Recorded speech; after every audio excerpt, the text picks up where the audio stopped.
कई दफा मैंने देखा है शरीफ आदमी मजबूर होता है, वो क्या कर सकता है। शरीफ जो हुआ, शर और शरीफ इनका मुकाबला नहीं होता, एक चीज है ही शर, तो शरीफ उसका मुकाबला कैसे करेगा। बल्कि शरीफ आदमी तो कई दफा वैसे ही बचता है, कहता है यार मतलब किसी तरीके जान छुड़ाएं, ये शर है और मैं बावजू रहने वाला आदमी हूं, मैं गंद में कैसे हाथ डालूंगा।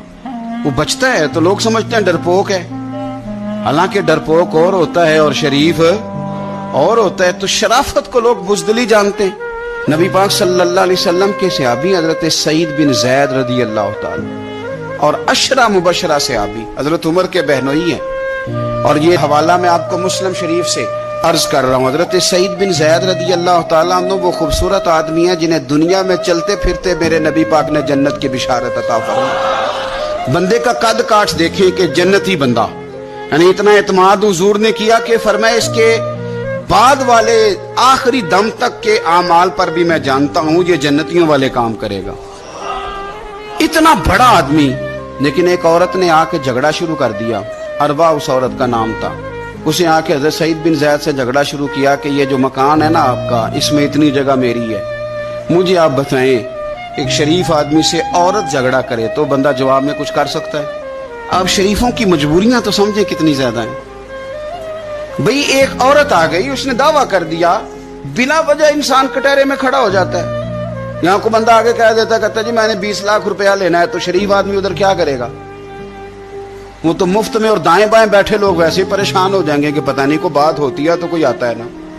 उसने कह दिया कि मकान में मेरा हिस्सा है, और कह किसे दिया, उसे जिनके आमाल के सही होने की गवाही मदीने वाले रसूल ने अता फरमाई। उसने कहा जनाब ये मकान में मेरा हिस्सा है। अब हजरत सईद बिन ज़ैद रज़ी अल्लाह ताला अन्हु फरमाने लगे ये जमीन इसी को दे दो, खत्म हो गई बात। शरीफ आदमी कैसे झगड़ा करे। अब मैं आपको एक बात बताऊं, अगर इस तरह भी बंदा कर दे तो बातें फिर भी होती हैं। लोग कहते हैं बिला वजह तो नहीं ना दे दी, ऐसे तो नहीं ना कोई दे देता 4 मरले, ओ भाई ऐसे तो नहीं ना। फौरन फरमाया हजरत सईद बिन ज़ैद, फरमाया दे दो इसे। तो आपके अहले खाना कहने लगे हुजूर आप इसे क्यों दे रहे हैं। फरमाया तुम दे दो। मेरे नबी पाक सल्लल्लाहु अलैहि वसल्लम ने फरमाया जिसने एक बालिश्त जमीन पर नाजायज कब्जा किया, अल्लाह कयामत के दिन 7 जमीनों का तोक बना के उसके गले में डाल दे। फरमाया उठाने दो इसे, तोक इसे उठाने दो। और एक हदीस में फरमाया 7 जमीनों में धंसा देगा अल्लाह उसे, इसे उठाने दो, दे दो। लेकिन तकलीफ तो होती है ना, कहां से इतना हौसला बंदा करे। दिल तो टूट जाता है ना कि यार मेरे ऊपर इस तरह इल्जाम लगाना, और इस तरह किसी शख्स के बारे में, वो बंदा जिसने जिंदगी तकवे में गुजार दी, उस पर इतना घिनौना इल्जाम लगा देना। अब हजरत सईद बिन ज़ैद ने ना लोगों को कह दिया दे दो, लेकिन जब तन्हा गए तो दिल टूटा हुआ था, कलेजा फटा हुआ था, तबीयत परेशान थी। हाथ उठाए, कहा अल्लाह सच्चाइयां भी तू जानता है, झूठ भी तू जानता है, जाहिर चीजों को भी तू जानता है, छुपी हुई को भी तू जानता है। अल्लाह अगर ये झूठी है तो इसे अंधा कर दे, और अल्लाह ये जो जमीन इसने मुझसे ली है ना, फिर इसमें इसकी कब्र बना दे।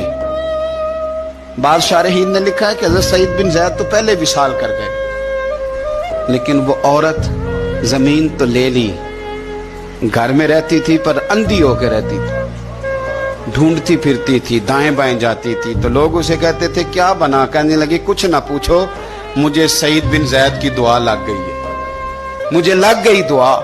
तड़पती थी, रोती थी। कुआं खुदवाया हुआ था, अमीर लोगों ने घर में कुआं खुदवाया हुआ था, तो यूं लगता है कि पानी भी कोई नहीं पिलाता था, कोई नवासा नवासी पोता पोती भी करीब नहीं आता था। पानी पीने के लिए कुएं में गई तो अंदर डूब के मर गई। उसका घर ही उसकी कब्र बन गया। देखिए ना, लोग उस वक्त समझ रहे होते हैं, उस वक्त समझ रहे होते हैं कि जनाब देखा ना मेरा पता चल गया। हंस रहे होते हैं कि देखा मैंने कितना रुसवा कर दिया, देखा फिर फलाना कितनी मिन्नतें कर रहा था, देखा। और तुम्हें पता नहीं, तुम क्या समझते हो कि जिसको तुमने रुसवा करना चाहा उसका किसी वजीर मुशीर और बड़े आदमी से ताल्लुक नहीं था तो वो तुम्हारे हथे चढ़ गया। याद रखना, अगर उसका वजीरों मुशीरों से ताल्लुक नहीं ना गरीब का, तो अल्लाहु वलियुल लज़ीना आमनू, अल्लाह तो वारिस है कि नहीं मोमिनों का, अल्लाह तो वारिस है कि नहीं मोमिनों का। नबी पाक तो वाली हैं कि नहीं अपनी उम्मत के। और वारस शाह मान करी ना वारसा दा, रब बेवारसा करके मार दई। तो हम जब चल रहे होते हैं ना तो फिर तो हमारी कद काट का कौन मुकाबला करे, और जब हम चढ़ जाएं हवा के घोड़े तो फिर कौन हमारा रुख फेरे। लेकिन याद रखना, एक कदल करने वाली जात है, जब लगामें खींचती है तो फिर लोगों को कोई चारा। अपनी जिंदगी के अंदर कभी भी कोई काम ऐसा ना करें, कभी